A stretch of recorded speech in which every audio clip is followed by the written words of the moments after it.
जो हाथरस का मामला है उसमें एक याचिका सुप्रीम कोर्ट में दायर हुई थी, उस याचिका पर क्या निर्देश या आदेश सुप्रीम कोर्ट ने आज जारी किया है? आज माननीय सर्वोच्च न्यायालय की ऑनरेबल चीफ जस्टिस साहब की अगुवाई में तीन जजेस की बेंच थी। Honourable chief justice of India उसमें अगुवाई थे चीफ साहब।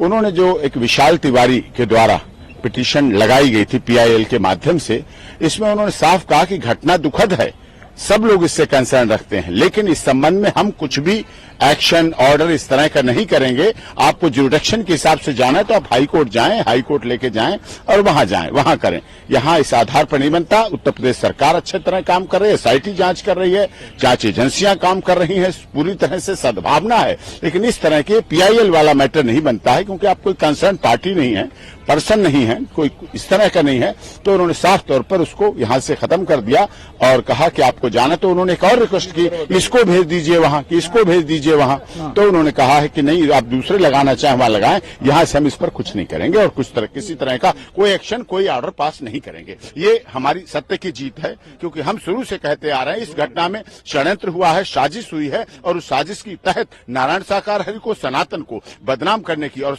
भारत और उत्तर प्रदेश सरकार के प्रति भी साजिश थी। उत्तर प्रदेश सरकार को भी अस्थिर करने का मामला था। इस पर माननीय सर्वोच्च न्यायालय की ये मुहर है, सत्य की जीत है और कानून की जीत है, संविधान की जीत है, भारत के संविधान की। है विशाल तिवारी, उन्होंने क्या प्रेयर की थी, क्या उनकी मांग थी सुप्रीम कोर्ट? उनकी बहुत याचिका थी, वही सब चीजें कि जो है तो अनर्गल, क्योंकि जो लगातार इस तरह से किया जा रहा है। नारायण साकार हरि ना तो एफआईआर में है, ना एसआईटी की रिपोर्ट में है, ना वो घटनास्थल पर थे। 30 से 35 मिनट पहले वहां जा चुके थे अपना समापन करके, फिर भी ऐसा उनके लिए इम्प्लीकेट करने का, कुछ राजनीतिक दलों की साजिश, कुछ सनातन धर्म को बदनाम करने की साजिश, जो चाल षड्यंत्र चली जा रही थी, जिसके लिए पॉइजनिक स्प्रे किया गया, लोगों की मौत हो, हादसा बनाया गया और ये बड़ी घटना हुई, जिस पर माननीय सर्वोच्च न्यायालय की बात है। और वास्तव में जरूरत नहीं थी यहाँ आने की, क्योंकि इसमें ऑनरेबल रिटायर्ड हाईकोर्ट के जस्टिस की निगरानी में कमीशन बना हुआ है, उसमें जांच हो रही है, एसआईटी पे जांच हो रही है, और हमने जो भी हमारे नामजद अभियुक्त थे उनको पहले ही सरेंडर करा दिया।